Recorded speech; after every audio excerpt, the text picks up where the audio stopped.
Interstellar ഈ സിനിമയുടെ re release experience പറയുന്നതിന് മുന്നേ ആദ്യം തന്നെ ഞാൻ പറയട്ടെ, ഈ സിനിമയെ കുറിച്ചിട്ട് വാതോരാതെ പറയാനോ അല്ലെങ്കിൽ ഇതിനെക്കുറിച്ച് ക്ലാസ് എടുക്കാനോ ഒന്നും ഞാൻ ആളല്ല. കാരണം ഈ ഒരു സിനിമയെ കുറിച്ചിട്ട് ഡിസ്കസ് ചെയ്യാനാണെങ്കിൽ അത് ഒരു വീഡിയോയിലോ അല്ലെങ്കിൽ ഇത്ര മിനിറ്റ് കൊണ്ടോ ഇത്ര മണിക്കൂർ കൊണ്ടോ നിൽക്കില്ല. കാരണം ഒരു റെഫറൻസ് ഗൈഡ് എന്താണ്, അതിനുള്ള ഏറ്റവും വലിയൊരു എക്സാമ്പിൾ ആണ് ഇന്റർസ്റ്റെല്ലാർ എന്നുള്ള നോളന്റെ ഈ ഒരു മൂവി.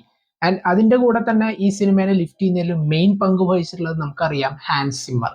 ആൻഡ് ആ ഒരു മൊത്തം ഒരു മജീഷ്യന്റെ കയ്യിൽ ഒരു വാൻഡ് കൊടുത്തതിന് ശേഷം, ഒരു വടി കൊടുത്തതിന് ശേഷം അത് എങ്ങനെയൊക്കെ മൂവ് ചെയ്യുന്നു അതിനനുസരിച്ചിട്ട് സംഭവിക്കുന്ന ഒരു മാജിക് ആണ് നമുക്ക് ഈ ഒരു സിനിമ എന്ന് പറയുന്നത്.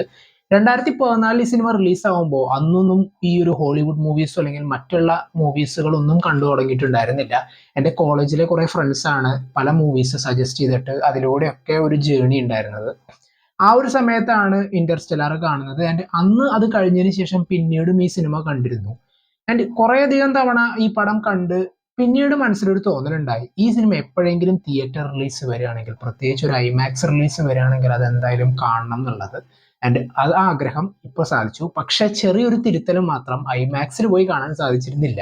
ചില സമയപരിധികളും ചില തിരക്കുകളും കാരണം ഐമാക്സിൽ പോയി കാണാൻ സാധിച്ചില്ല. ഞാൻ തൃശ്ശൂർ ജോസിലാണ് ഈ സിനിമ കണ്ടത്. ഈ കഴിഞ്ഞ ശനിയാഴ്ചയായിരുന്നു ഈ പടം കണ്ടത്. ആൻഡ് അപ്പോഴും നമുക്ക് മനസ്സിലൊരു തോന്നലുണ്ട് ഐമാക്സിൽ പോകാൻ പറ്റിയില്ലല്ലോ എന്നുള്ളത്. പക്ഷേ അത് ആ ഒരു തോന്നൽ സിനിമ കാണുന്നത് വരെ മാത്രമേ ഉണ്ടായിരുന്നുള്ളൂ. കാരണം സിനിമ തുടങ്ങി അവസാനിക്കുന്നത് വരെ ഈ ഒരു സിനിമ ആദ്യമായിട്ട് കാണുന്ന ഒരു ഫീൽ ആയിരുന്നു. വളരെ ഞാനിപ്പോ റീ റിലീസ് ആയിട്ടുള്ള സിനിമകളുടെ ലിസ്റ്റ് എടുത്ത് നോക്കി കഴിഞ്ഞാൽ ഞാനിപ്പോ ഇതുവരെ കണ്ടിട്ടുള്ളതിൽ ഒരു മൂന്നോ നാലോ സിനിമകൾ ഉണ്ടെന്നാണ് എൻ്റെ ഒരു കണക്ക്. ആ ഒരു സിനിമകളിൽ ഇന്റർസ്റ്റെല്ലാർ എന്നും മുന്നിൽ തന്നെ ഉണ്ടാവും. കാരണം ഈ ഒരു സിനിമ ശരിക്കും കാണുമ്പോൾ നമുക്കറിയാം, നമ്മൾ നമ്മുടെ ലാപ്ടോപ്പിലും അല്ലെങ്കിൽ മൊബൈലിലും ഒക്കെ പലരുടെയും ഫേവറേറ്റ് ലിസ്റ്റിൽ ഇടം പിടിച്ചിട്ടുള്ള ഒരു സിനിമയാണ്. ഇത് കാണും തോറും നമ്മളെ ശരിക്കും മറ്റൊരു ലോകത്തേക്ക് കൊണ്ടുപോകുന്ന ആ ഒരു അവസ്ഥ എന്ന് പറയുന്നത് ലിറ്ററലി മീൻ ചെയ്യുന്ന ഒരു പടം തന്നെയാണ്. അത് ആ ഒരു സൗണ്ട് എഫക്റ്റിലും ആ ഒരു സ്ക്രീനിലൂടെ നമ്മളെ കൊണ്ടുപോകുന്ന ഒരു അവസ്ഥകളിലൊക്കെ പലയിടത്തും കാണാൻ വന്നിട്ടുള്ള സിനിമ ഏത് സിനിമയാണെന്ന് മനസ്സിലാക്കിയിട്ട് വന്ന ഓഡിയൻസിനെയാണ് ആദ്യം പറയേണ്ടത്. കാരണം അവരിയ്ക്കുമ്പോൾ തോറും ഒരു പിൻ ഡ്രോപ്പ് സൈലൻസ് എന്താണെന്ന് മനസ്സിലാക്കുന്ന രീതിയിലായിരുന്നു ഈ സിനിമ കാണുമ്പോൾ പല സീനുകളിലും. കാരണം ആ ബ്രെത്ത് ടേക്കിംഗ് ആയിട്ടുള്ള ആ വിഷ്വൽസും അല്ലെങ്കിൽ അതിലുള്ള കുറെ ക്രൂഷ്യൽ ആയിട്ടുള്ള വളരെയധികം ശ്വാസം അടക്കി പിടിച്ച് നമ്മൾ കാണുന്ന കുറെ ഈവൻസ് ഈ സിനിമയിലുണ്ട്.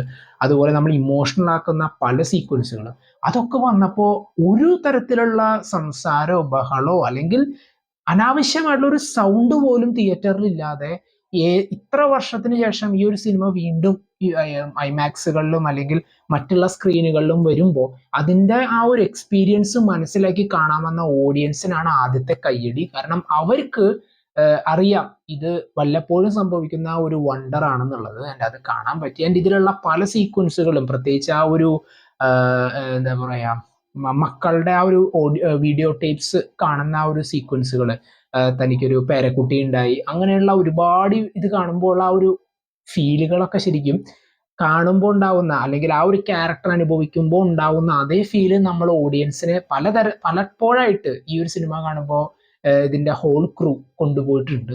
ആൻഡ് അത് ശരിക്കും തിയേറ്റർ സ്ക്രീനിൽ നിന്ന് കണ്ടപ്പോൾ ഒരുപാട് സന്തോഷമായി. കണ്ണ് നിറഞ്ഞു പോയ മൊമെന്റ്സും ശരിക്കും എന്താ പറയുക, നമ്മളെ അങ്ങോട്ട് ടെൻസ്ഡ് ആക്കി പോകുന്ന ഒരുപാട് സീൻസും, പ്രത്യേകിച്ച് ആ ഡോക്കിംഗ് സീൻ, അതിലത്തെ ഓരോരോ ഡയലോഗുകൾക്കുള്ള ഒരു പ്രസക്തി അല്ലെങ്കിൽ ആ ഒരു റെലവൻസ് ഒക്കെ മനസ്സിലാക്കിയിട്ട് നോളൻ അത് സെറ്റ് ചെയ്തിട്ടുള്ളത് എന്താണ് സിനിമ എന്ന് മനസ്സിലാക്കി അല്ലെങ്കിൽ അതിന്റെ ഒരു പ്യുവർ സിനിമാറ്റിക് എക്സ്പീരിയൻസിലേക്ക് നമ്മളെ എത്തിക്കുന്നതിന് വേണ്ടി സാധിച്ചു എന്ന് തന്നെ പറയണം.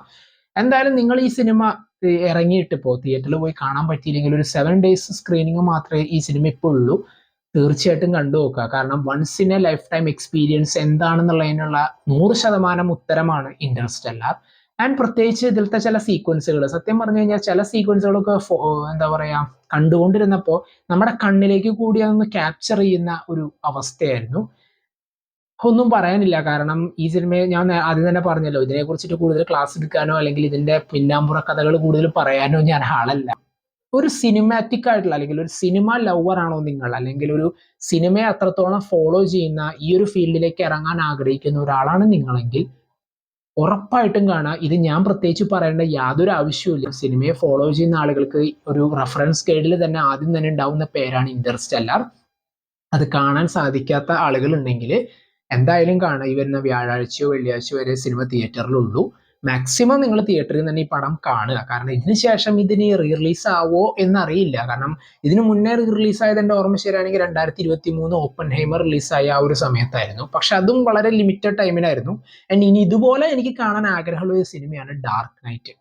അത് എനിക്കെന്നല്ല, ഇതുപോലെ ഒരുപാട് വളരെയധികം ആ മൂവി ലവേഴ്സ് ആയിട്ടുള്ള ആൾക്കാർക്കൊക്കെ കാണാൻ കാത്തിരിക്കുന്ന ഒരു മൂവി തന്നെയാണ്. സോ എന്താണ് ഈ പടം എന്നുള്ളതും, അല്ലെങ്കിൽ ഇതിലത്തെ ആ ഒരു ഫിസിക്സ് ആൻഡ് ആ ഒരു 1 by 1 ആയിട്ടുള്ള സീക്വൻസുകൾ, ലാസ്റ്റത്തെ ആ ഒരു 5 ഡയമെൻഷനിലൊക്കെ ചെന്നിട്ടുള്ള സീക്വൻസുകളൊക്കെ നമുക്ക് കാണുമ്പോൾ ഈ സിനിമയിൽ സയൻസ് ആൻഡ് ഇതിന്റെ ആ ഒരു മൂവി എന്നുള്ള ആ ഒരു 2 ജോണേഴ്സിനെയും മിക്സ് ചെയ്തുകൊണ്ട് എങ്ങനെയാണ് പ്രസന്റ് ചെയ്തേക്കണേ എന്നുള്ളത് അത് ഒരു ഒന്നൊന്നര സംഭവം തന്നെയാണ്.